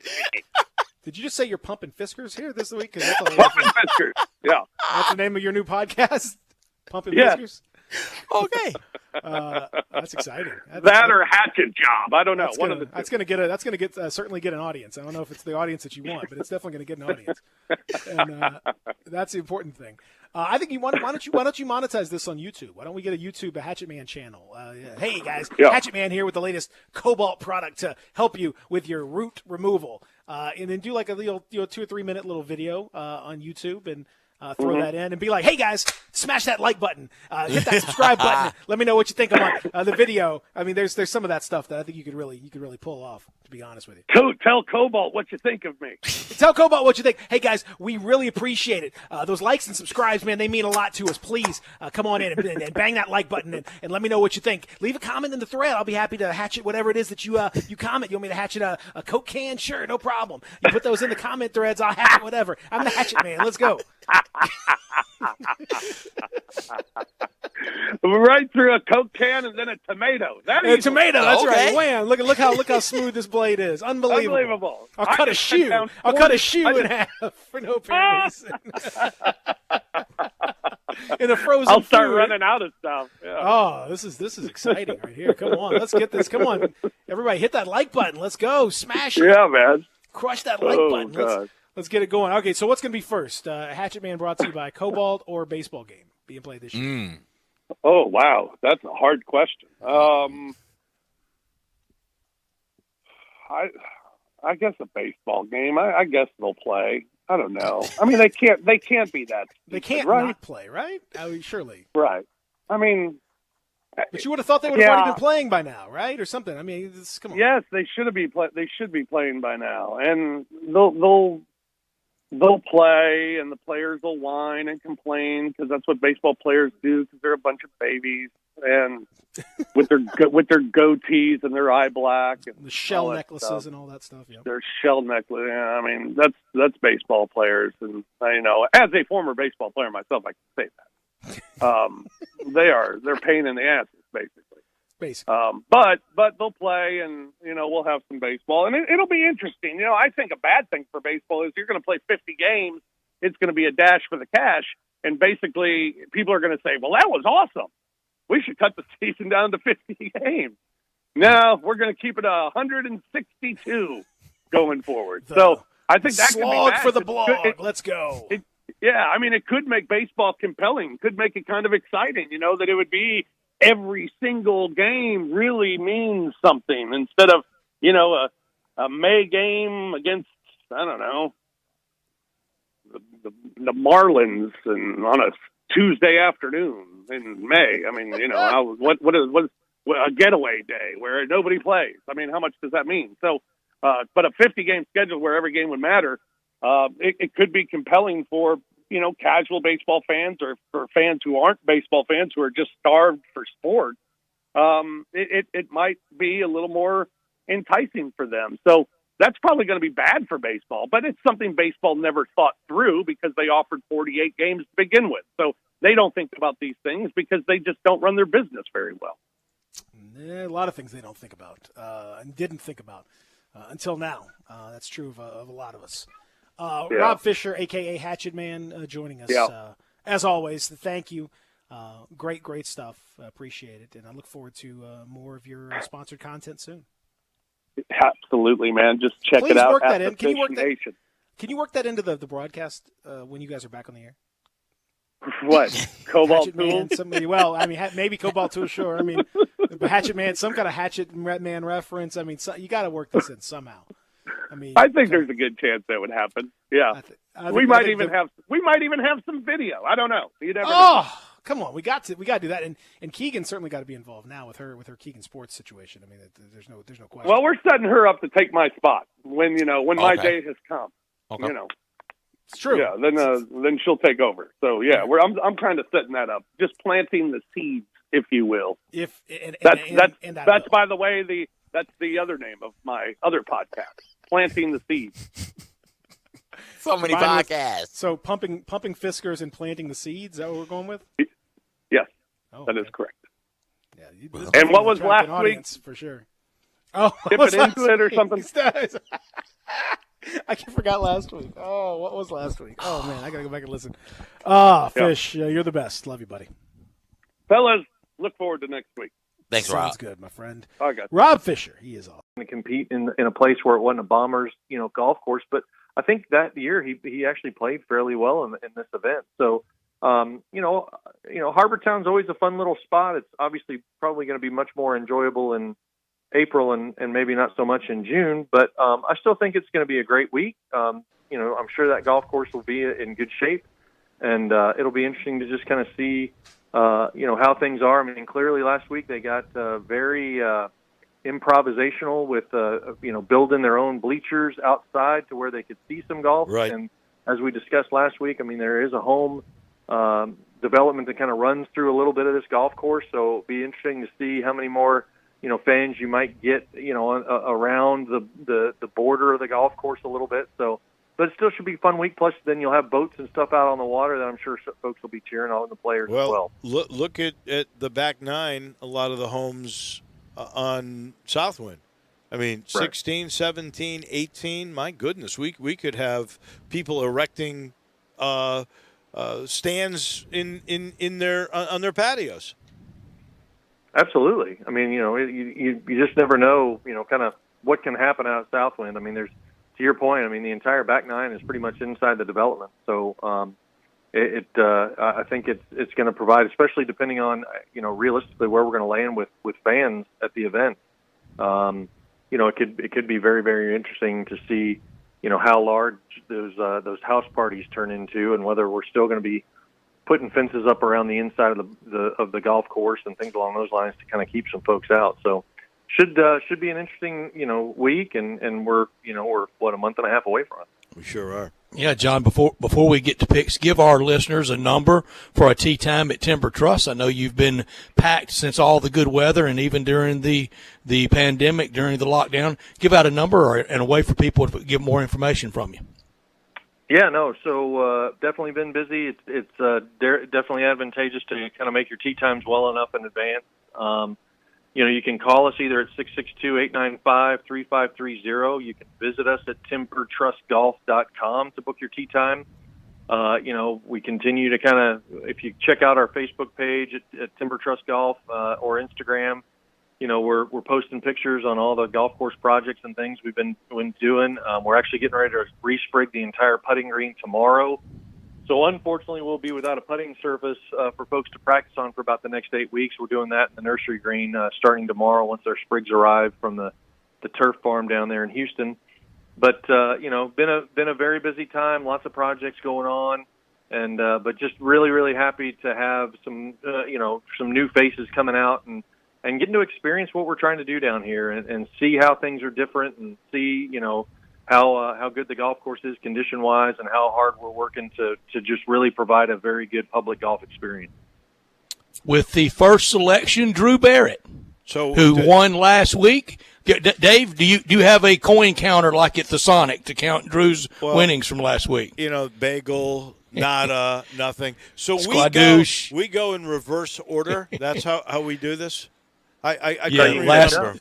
Last place. The least among us. The least among us.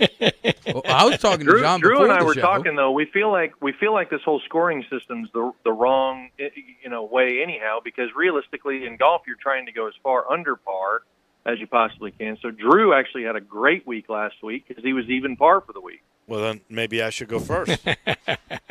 Then Dave on the selection board, Dave Willochen. Then Drew. I mean, I think I'm just going to try to be as bad as possible because if you're going to be good at something, if you're going to be bad at something, you might as well. You're be on good a roll. You've lived up to that bill. So I'm going to try to make as least amount of cuts as possible. All right, who have you got? Who's your lock? All right, not going to make the cut this week will be Bryson DeChambeau. Wow.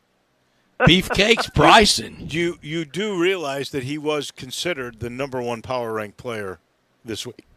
I do, but once I pick him, he's no way he's going to be able to do it back-to-back No weeks. way he makes the cut this week. Okay. Last week, John and I tied with the same money, but since he's the guest, he wins the tiebreaker. John, your pick. I'll take a bit of a local type favorite or so. We'll take Webb Simpson, kind of from that North Carolina, South Carolina area. So Webb Simpson. He plays great there. That is Good a pick, terrific and he pick. didn't play well last weekend. Did not play last week. I'm going to take Justin Rose. Wow. Man, you Like guys that. have left me some good guys. So I could go Xander Schauffele. I could go Rory McIlroy. Who? I could go Colin Morikawa. You could go Justin Thomas. I could go my guy from last week who folded in the end. I could go John Rahm. You could go Dustin Johnson. You could go, for old time's sake, Bernhard Longer. I could. I think, man. You could go Glenn Day, who's playing as a former champion. I'm going to go. Lord. I'm going to go Rory McIlroy. Rory Mack for Dave Willochen. Back Glenn Day around could to be your shock time. Pick. Back it up. That's right. It sure could be. And I would be shocked, John. Drew, your shock pick. My shock pick, in all seriousness, hopefully he does it back-to-back weeks. He tied T19 last week. I'll go with the 117th player in the world, Harold Varner. Harold Varner, good pick. John? I'm going to go with number 136er, and that is Luke List. I had him on my list. A champ from last week on the Corn Ferry Tour. Yeah, he sure was. I'm going to take, y'all are going to laugh at me, 65th official world golf ranking. Last year he was top 10 in this tournament. He was top 10 last week in Dallas, and he was number 2 or 3, or maybe even better than that, in fairways hit, driving accuracy, and that's big on this course. J.T. Poston. J.T. Poston. I'm also going to go with a fairly obscure guy who's 68th in the world. 65th, I'm sorry. Yeah. Mine is Yeah, 68th. I know who you're picking. This is a good pick. Joel He was Dahman. Joel Dahman, yeah. Picked by one expert at PGA Tour to win this. Exactly. And he's the guy who's accurate. He's very accurate, and driving will be a premium, more premium than last week, won't it be, John? Oh, absolutely. And again, I think you're going to see a lot of long irons and hybrids off of tee boxes. You're not going to see a lot of drivers this week. So if you're a fan of the long ball, then you're going to be a bit disappointed because this is much more of a positional golf course this week. Oh, and Do you guys like the railroad tie motif of Pete Dye? One thing I do like about it is when they hit it, we're going to see some crazy caroms. I mean, almost 60 feet in the air. Sometimes you'll see the ball carom. I think it's a nice look, But now being a golf course owner, the maintenance on it is probably an absolute nightmare. Yeah, I would tell you that there's the difference in, say, 25, 30 years ago. When I worked in Dallas and we covered the Colonial at Fort Worth, they were hitting 3 woods and drivers off all of the same holes now that they are hitting 4 irons or hybrids off of. And that's what they're going to end up doing at Hilton Head, where years ago you would have used a wood, right? I mean, that's just players getting longer and technology getting better. Oh, sure. and they've all got that stinger shot. Well, I think as everybody's talked about for some time. I mean, I think as much as the driver has been advanced, and you've obviously had to create rules to stop what the additional distance just out of driver. Clearly, the biggest change is golf ball. What they have continued to be able to do to golf ball, and keep it inside of the rules of golf, but to continue to add distance out of it has been, I think, the biggest change that has happened to golf over the years. Yes, driver is up there, but I think the overall change to the golf ball has been much larger than just driver. Well, and it changes the way you play a golf course, like they did at Colonial last week, and probably the way they'll play Hilton Head starting tomorrow. John, thank you very much. Here's what we got. Drew's lock is Bryson DeChambeau. His shock is Harold Varner III. John's got Webb Simpson and Luke List. Brett has Justin Rose and JT Poston. And I have got Rory McIlroy and Joel Dahmen. And we should have fun again watching live golf all weekend long. Good luck, everybody. Thank you, John. I hope you have packed tee times again, like you have the last since April, I guess. Should be a great weekend for golf, and then getting ready to do a little golf course maintenance on Monday with greens aerification. But should be a great weekend to be able to get out and enjoy the golf course. As we said, golf course just continues to improve, and greens are in good shape, and just really excited to kind of get through this last little aerification piece and really kind of finish off the summer, and then obviously look forward to fall golf, and it's always the best time of the year.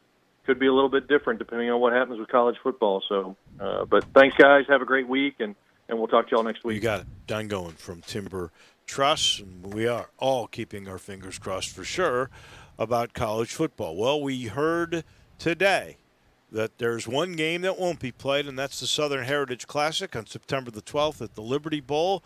Its founder, its executive director, Fred Jones, is going to join us in a minute. I'll let everybody know our title sponsor for this hour of the program is Homer Skelton Hyundai and Genesis of Olive Branch. That's right there at Craft Road and Highway 78. It's the very first exit in Mississippi. And they have a business that is truly a partnership. And you know that because the principals are always there. They've had the same staff ever since they've become our title sponsor, part of this family, and that's a good 7-8 years. With the exception of Chris True, who came a couple of years ago, everybody is still the very same, and Chris does an amazing job. He's always coming up with new ideas like 0% financing for 84 months, and even this little incentive here on select models, you've got 120 days to make the first payment on your new car. Now think about that.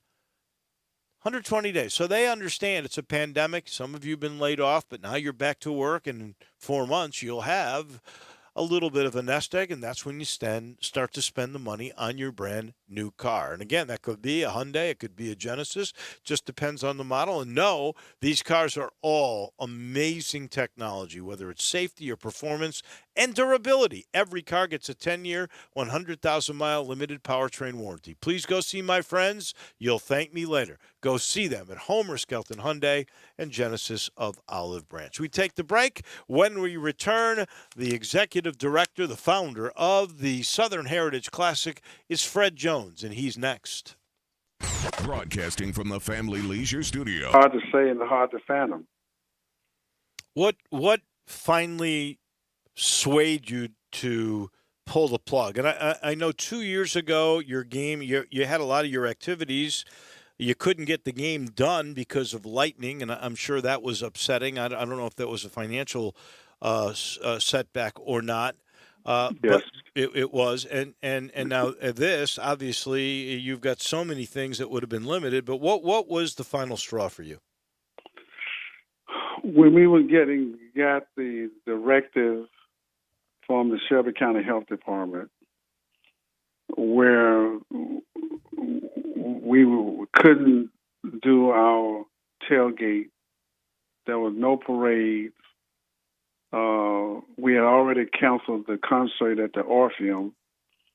There was going to be limitations even with the bands. The band was going to be required 6 feet apart, which was going to limit that, and still hadn't been a real determination of what the capacity was going to be in the stadium. Now, they talked about at 6 feet, maybe about somewhere between 12 and 15,000 people, and we just couldn't make that work. So it was just at every turn with this directive of not going into phase 3. Although if you had gone into phase 3, that doesn't mean that you will be able to have more. That would be determined at a later date. So it wouldn't have been as late, but it would have been somewhere in the future if they had gone to phase 3. Fred, will these teams be able to play a regular season game maybe at either campus, or will they not play anywhere this year? I have no idea. All of this happened since Monday. We made the announcement today. I just read a statement from Tennessee State. They're trying to get schedule a game, but that's part of it that went into this decision. And it's amazing when people say this, but you still got 3 months to go. Right. Dave, that's not a long time. with so many things that you have to do and so many people that you have to coordinate, it's not a long time. So we haven't been doing anything since March, but waiting. So are things going to change in the next 3 months? According to the information we were getting from the health department, it wouldn't change enough to be in our favor, where there would be thousands and thousands of people doing what they've normally done with the Southern Heritage Classic. So that's 2 hits in 3 years between lightning and a pandemic, which is scary in its own right, for sure. But what does that do for your game? Here, you've got 30 in the books. Will you continue on, Fred, or are you thinking retirement, hand it over to your son? What's going to happen with the game and Fred Jones? Well, I try to stay in the present moment. I don't try to get too much ahead of myself. We're dealing with what we're dealing with now with having counseled the game and explaining to people why we did it, what went into the all of that. I haven't thought about what happens next year, because one of the things that you're going to start to hearing a lot about, and we've heard a limit about already, if you don't have a cure, and you don't have a vaccine, if we don't have that by the time we get to this point next year, we'll be still having the same conversation. And nobody wants to deal with that, but that's the current reality. I mean, you talk to people all the time, and that starts to come up a lot. What about the cure? What about the vaccine? And it goes into the decision process. So that's why I don't get too far, ahead of myself, because I don't know what all of that's going to be like. I do think you have a deal, though, with those schools for several more years, don't you? To 2024. So with that, with the contract out to 2024, Fred, I understand you don't want to get too far out in the future, but here's one, and it's kind of future-driven question.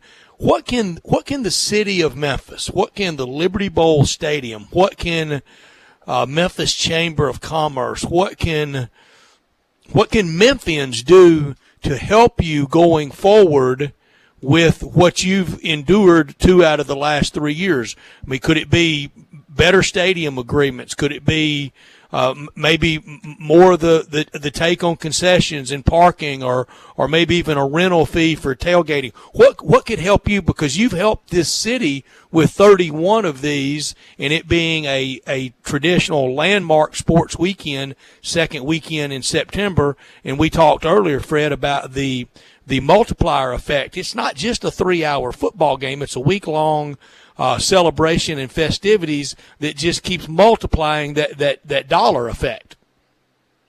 Well, that's why I want to get too far ahead of myself, because I got to sit down when all of this kind of settles down and figure the financial side of it out. You cannot have two major cancellations in 3 years and not take a financial hit. And yes, all the things that we've done and what we represent for the city, that I'm sure that's going to be in consideration. But at this time right now, we're just trying to get over this hurdle of just having to cancel the Southern Heritage Classic. Now, this one is different from all the rest things that we've had to deal with over time, whether it was the cancellation of the game, whether it was 9/11, whether it was Katrina. This is the first time that we had to cancel everything in the Southern Heritage Classic. So anybody that's in business, the city, the chamber, everybody is like, I mean, I can't tell you how many people are asking that question already. How are you going to be able to survive? That's something that I would have to sit down with everybody and try to work through. Your model, and we should point this out, is a little different than, say, other bowl games, because other bowl games are certainly given a big TV contract. I don't think you have quite that. So you make up for that with, and I think I read somewhere where you had to have 75,000 fans between concerts, parades, tailgating, and the game itself. And so you have a lot of different revenue streams, and if you can't have those, how do you survive? I guess that's the question, right? You don't. That led into what we had to consider. Once we got down to the fact that everything was going to go away from the support of the Southern Heritage Classic, and then the game was going to be limited, and when you limited the fans in the stands, it's also going to limit your sponsor participation, and it's also comes into play that you don't have a television deal. So sometimes people have asked me, well, other people are going to do things, but every situation is different. And I had to bring this to their attention. One of the major things that's been talked about was that only season tickets holders will be able to go to the game. Where if you have 15,000 fans seats, where your season ticket base, or the people that have already sent money in on tickets, will cover that right away. Now that won't take care of all of it, but it doesn't leave you like we are, where we had to go out and actively sell these tickets. When you can say, okay, you got 20,000 season tickets holders, well, 15,000 of you all going to get a ticket to the game. We don't have that option. Right. And I have no idea, but what were the fans or the schools, Jackson State, Tennessee State, saying about their own fears of coming with the virus? Dave, you asked a really good question. It's not just from the schools. Everybody talk. When you listen to people talk about how many people come into the stadium, how many was going to be the capacity for the stadium. Say in this case, it's 6 foot it's going to be 15,000. Nobody really talks about if 15,000 people are going to show up to the event. Now, when you have a situation like when you have season ticket people, that's a little bit different. But in my case, it's like we automatically think that if you have a 15,000 capacity, that people is automatically going to show up. Okay? It's not going to work that way. Here's a case in point. I had a group of people that have bought hundreds of tickets from us for years. They've been involved in every classic, even the one that was canceled. They decided that this year they were not going to participate because they don't know how safe it's going to be. So it's clearly indicators out there that people have some reservations. But even before I got to that level, I was dealing with the Shelby County Health Department to say, these are the limitations, these are the restraints, certain things you're not going to be able to do. If you're going to come to Tiger Lane, you can't expect to do Tiger Lane like you've done it before. And if you were to open up Tiger Lane, then you have to police it to keep people separate. Who's going to do that? Who wants to do that? You're right. And expensive. And the risk, really, that unless we have the cure by then, and by September 5th or 12th, that's just not going to happen. Let's hope.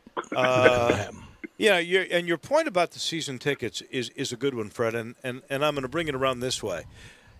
If you're buying tickets for the University of Memphis or Ole Miss or Tennessee or Arkansas, you could go, you know what, that first game on September the 5th, if I don't go to that game, I'm still going to buy the ticket. But I'll go to the games later, and this way I know I'll have my seat. And if I don't go to the games, I love the school. That's my alma mater, or that's what I grew up with. And I'll give the money because they need it, and I want them to survive. But with one game, and those folks aren't necessarily loyal to you; they're loyal to their school at Jackson State and Tennessee State. So it's a huge dilemma, and I could see where you really had to make a quick decision. I hate it for you, but I understand it. Well, Dave, it wasn't really a quick decision. No. It was an ongoing question that you keep asking. When are we going to get some directive from the health department? When are we going to get some direction?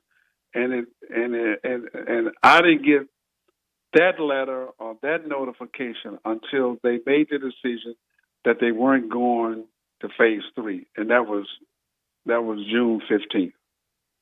And then everything's fluid anyway. So you might have gotten phase 3, and they could have said 40,000 are coming, and then we get a second surge, and who knows, right? Well, again, that's why they didn't go to.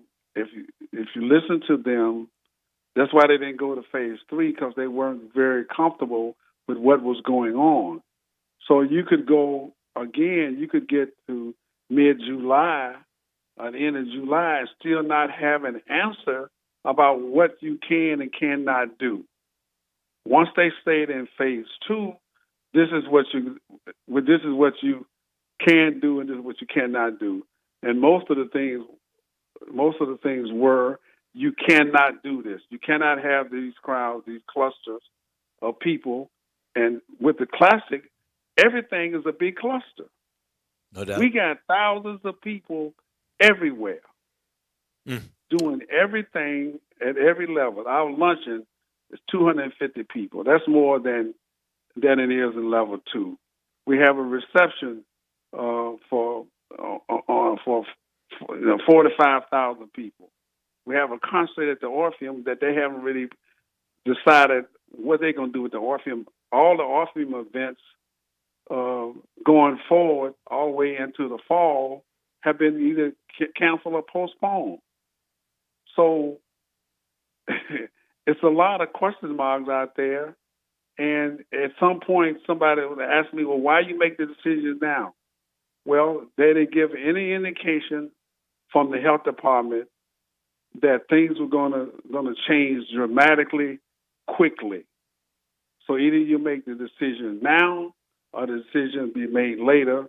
And we don't know, but it doesn't appear that it's going to be dramatically different than what it is now. I hate it, Fred. I really do. I hope next year we're talking about the 31st Southern Heritage Classic, that we have some sort of treatment or vaccine, and that you are back in business to do everything you want to. Thank you. And again, I feel terrible that you're the first one that's really had to cancel around here. Well, I've been asked that question several times. Believe it or not, the cancellation of the Southern Heritage Classic has reached all the way to the New York Times. Okay? For that same reason, that you're the only one, but I'm not going to be the only one, but everybody, whether David Lotion or the New York Times or the Atlantic or whomever, nobody, when you talk to most people, they have not made a decision, including the NFL. And I asked both of the people, correct me if I'm wrong. I've been studying this from when it first was announced, trying to get clarity, trying to get some information, and still we at the same place here on June 17th of not having a clear direction from the leading sports agency entity in the world, and we all still waiting. Well, you're right. You're not waiting now. You may be. It's for a year, that we know. Thank you, Fred. I know you'll hang in there. Yeah, well, it'll be tough. We had to try to figure out next steps financially. So that's going to be the next challenge. Good luck to you. Thank you. Thank you. Fred Jones from the Southern Heritage Classic, brought to you in part by the Memphis Tourism and Sports Council. We just had this, and the Sports Council is always trying to help Fred and be a part of that game. And we've seen that go away, but you can experience the great outdoors with amazing amenities thanks to these folks. As a community member or even a visitor who comes, you can go ride bikes through Shelby Farms Park, cross the city on the Green Line, glide over the Mississippi on the Big River Crossing. These are just some of the reasons that make Memphis one of America's best bike cities. Outdoor enthusiasts also won't want to miss Bass Pro Shops at the Pyramid and take their gear to fish, kayak, or paddleboard on the waterways. You know what? If you want to be a spectator, let's hope we get some USL 901 FC soccer before it's all said and done. The team at Memphis Tourism and the Memphis Sports Council will try to make it easy to plan your path for exploring the great outdoors. All you have to do is visit memphistravel.com and get outside today. We take the break. The cancellation of the Southern Heritage Classic has... That's not really true. They've called the Black Lives Matter movement fraud. They've vilified black people. It's been a pretty terrible thing, really, full of conspiracy theories and nonsense, and actively negative towards the black community in general. So then he was depicted wearing a T-shirt of that same network, and Chuba Hubbard, star running back, says, "No, we can't be doing this." And so then yesterday there was a sort of an awkward, both on camera kind of acknowledgement of the situation, and Hubbard issuing kind of a tepid apology for going about it in a public way on Twitter. Mike Gundy not apologizing for anything, just sort of saying, hey, we had some talks. And then he issued something more closer to an apology, or an actual apology in some respects, yesterday. And here's what he had to say in the revised video that definitely looked a little unnerving. The looks that he's given to the camera. It's a little bit of a strange one, but here's what he had to say. I had a great meeting with our team today. Our players expressed their feelings as individuals and as team members. They helped me see through their eyes how the T-shirt affected their hearts. Once I learned how that network felt about Black Lives Matter, I was disgusted and knew it was completely unacceptable to me. I want to apologize to all members of our team, former players, and their families for the pain and discomfort that has been caused over the last 2 days. Black lives matter to me. Our players matter to me. These meetings with our team have been eye-opening and will result in positive changes for Oklahoma State football. I sincerely hope the Oklahoma State family, near and far, will accept my humble apology as we move forward. Well, that was different. Mm-hmm. What'd you think? Thank you.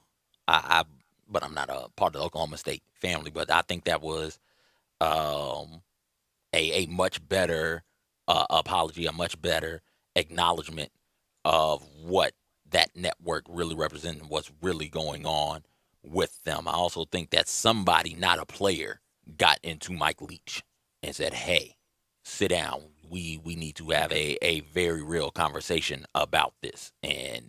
Or, hey, sit down. You need to really listen to what your players are saying. I don't know if it was a parent. I don't know if it was administration or what. But somebody got into Mike Leach's ear and was like, sit and listen.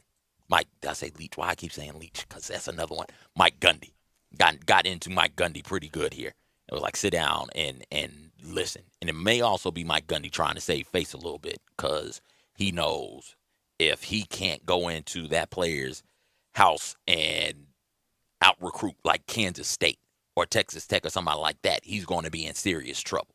Oklahoma and Texas, that's a different animal entirely. But to not be able to out-recruit some of the other schools in the Big 12, it may lead to him not being at Oklahoma State much longer. So I appreciate him going out there and making that sort of a statement. I hope that it is for the right reasons and not for the selfish reason of I need to be able to win football games. So, I mean, from my perspective at least, I think it's good that he made a much more obvious and full-throated attempt at an apology and a discussion about getting a little closer to what was really going on. But I don't know, man. To me, it's still a little frustrating that I just find it hard to believe that this would be the first time that he would have been aware of this network's view on Black Lives Matter and what kind of impact that would have on his team and his players. Like, that just seems it requires me to give him an extraordinary benefit of the doubt with regard to his lack of awareness. Like that requires an extraordinary lack of awareness to think about, to be watching this and to be a fan of this stuff and to be watching it on a regular basis enough to where, at the very least, you're wearing a T-shirt. Either they sent you one or you just bought one. I don't know how you can get the T-shirt. Mike Leach doesn't strike me as somebody who's buying his own Mike Gundy? T-shirt. We're going. Mike Leach might. Mike Leach doesn't either. No coach strikes me as somebody who's out here buying T-shirts. People are sending them stuff for free. So, and he's fine with having a picture taken and all that stuff. I mean, this is the stuff that's on that network is crazy. And so when I hear a comment like, they helped me see through their eyes how the T-shirt affected their hearts. Once I learned how that network felt about Black Lives Matter, once I learned, like that part is just confusing to me. I think it's to me it's a little, I don't know. I'm glad, like I said, I'm glad it's happening, but that part, it feels like we are not addressing the core of the issue, which is, I'm okay with watching this for months and months and months and months and months until somebody calls to my attention that it might be inconvenient for my players to, who the majority of whom are black and who are being vilified by this network. And maybe that's probably not a great thing for a coach to be doing. Oh, you're right. Boy, I need to I didn't even think about that. How could you not think about it? We talk about players having awareness all the time. Like, this is, it's a little bit like the Drew Brees stuff. Like, how could you, it blows my mind that you couldn't be aware of what's going on, like what's happening. That's just, I don't know, man. I find that crazy. Rules are changing real quick, like all of a sudden. And what was cool January is no longer acceptable, and it's going to take people a while to adjust to the new social norm. That is, this is not about a flag, and networks who overtly portray black people in super negative lights are not real news networks. Like, it's going to take people like Gundy a while to catch up, because he's still thinking like, oh, it's 2018. I can certainly say these things and get away with it. I've been doing this my whole career. What's different now? What's changed now?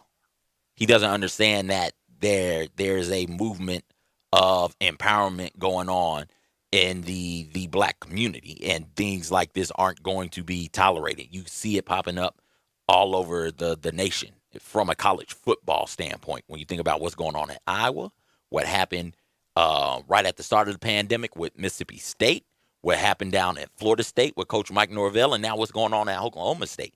Black players hadn't had this sort of empowerment before, and they have it now. And Mike Gundy and other coaches are playing catch up, trying to adjust to the new way that they're going to have to interact with their players, and the new way that they're going to have to go about doing things. Players is not going to be enough to say, yeah, I know we're dealing with, or I know I'm going to this university and they've got some racist views, thoughts, and opinions. But this is a university that's going to get me to the next level, so I need to be there, and I just have to, suck it up and deal with it. Players are no longer taking that stance, no longer taking that approach. Players are calling out universities, calling out coaches in particular about some of these racist ideals that they're holding on to. And so it's good for the players, and it's good for everybody in general. Those thoughts need to be eradicated from not only the college landscape, but from our minds as Americans as well. And it's going to take a minute for a coach like Gundy, for a coach like Leach, for a coach like Ferentz and others, I'll throw Dabo in there, and others to catch up to that train of thought. If they want to continue to coach, though, they have to make this adjustment. They have to. It's a little bit like the sort of the scale of what's valuable or what matters or what you're allowed to get away with or whatever it is, how you want to phrase it. It's a little bit like what happened with Bobby Knight. Back in the 70s, 80s, Bobby Knight and the way that he treated his players, black and white, was just as awful as it was in the early 90s. But people, the trade-off of I'm going to send my son, or I'm going to go have him be coached by this guy, is better. He's the coaching is worth it. The value of that is worth it. We're okay with it. We can overlook that, until it got to the point when societally we couldn't overlook it anymore. And all of a sudden, Bobby Knight went from one of the most well-known coaches out there to outcast pretty quickly. Didn't take long, and he ended up working TV or whatever. But then even beyond that, and considered kind of the actions that were at one point sort of laughed at and kind of chuckled off became vilified. Yeah, people saw him for what he was, the bully that he was. I think you're seeing the same kind of land shift under some of these coaches with regard to this stuff. Yeah, I don't think the recruits going forward and people are going forward who are dealing with these coaches are going to be able to just say, they'll write it off. Say, so do you like you're a fan of that OAN, huh? Moms and dads and family members in the asking coaching staff. Was that what you think? Does that represent your views? Okay. I'm not sure I want my child to be involved with your program if that's the case. Whereas before it wasn't really a big deal, or it wasn't really thought about, or it wasn't part of the discussion, or you could just sort of it was just accepted. We just accepted it, or just assumed, or like there's no alternative. We can't demand better. Yeah, that kind of stuff. I think I think that is changing, and those views are going to be challenged now. To say, is that really how you feel? Why do you feel that way? Okay, well, if you do, then maybe this is not going to work for me. That's a big difference. Peter, I'm sorry. You're right. You're pretty good. Do what? I said you're pretty good. No, I apologize. I was like, well, that's my fault. true. I apologize. Zach, would you like to issue your statement right now? No, yeah, Peter's great. I listen to him all the time. I hope so.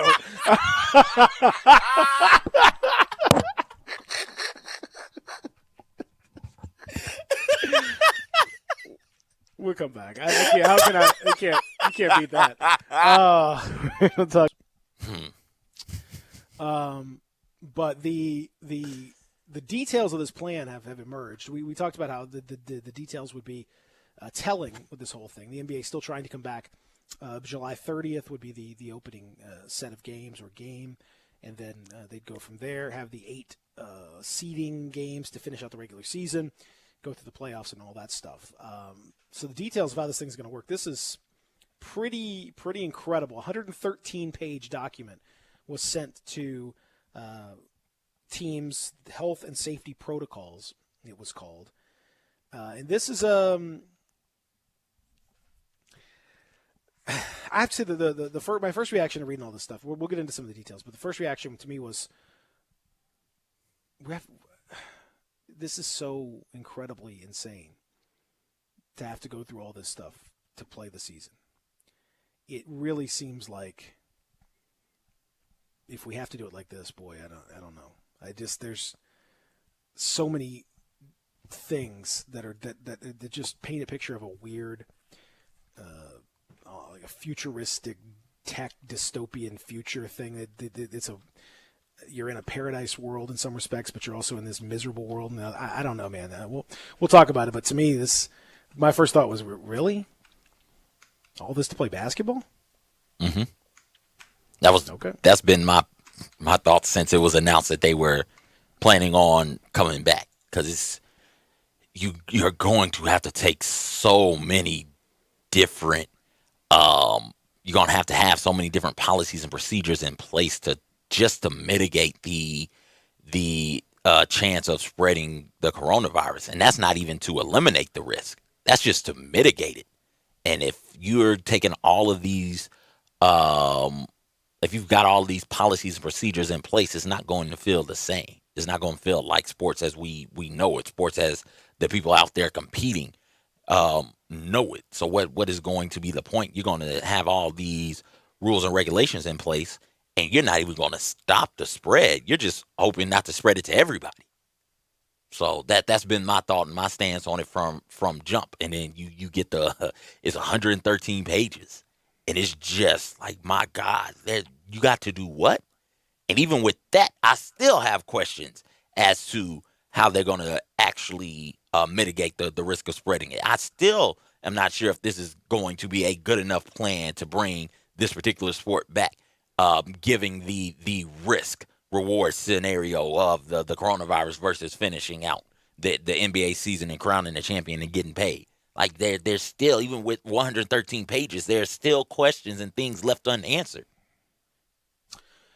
Well, it's a very weird futuristic thing that they're gonna do. So everyone that comes down there is going to have to wear a Magic Band. Magic Band, if you've been to Disney, you know what that is. It's like a wristband that you wear at all times. That is your hotel room key, your meal card, all that stuff, your check-ins at rides, everything else. You just do a boop, and then that's what you got. For the NBA, they're going to add additional control functions. It'll also be security checkpoint. It'll check in for coronavirus testing. It'll glow green if you're good. If it shows a different color, then you'll have additional medical attention that will have to be taken care of. If you're sick, you also have the option of wearing a ring on your finger that uses body temperature and respiratory heart rate to provide a wellness assessment, and can give you an idea of whether or not you might be showing signs of coronavirus. When the hell did we get this technology? I don't know. I'm not sure. I don't know. So you got a wristband and a mood ring that tells you how sick you are, potentially, for all of this stuff. So they're going to test starting next week. They begin testing. Each player and essential staff member must undergo a high sensitivity PCR. That's the norm. That's kind of the standardized traditional test that they've been running for COVID-19. And then a high sensitivity serology antibody test as well. They will do these testings in phase 2. Then they will test again in Orlando for phase 3, which is the beginning of July, and phase 4, which is the middle of July. They will continue to be tested. If someone tests positive, then now here comes the thing. Someone tests positive, then they will be placed in isolation housing.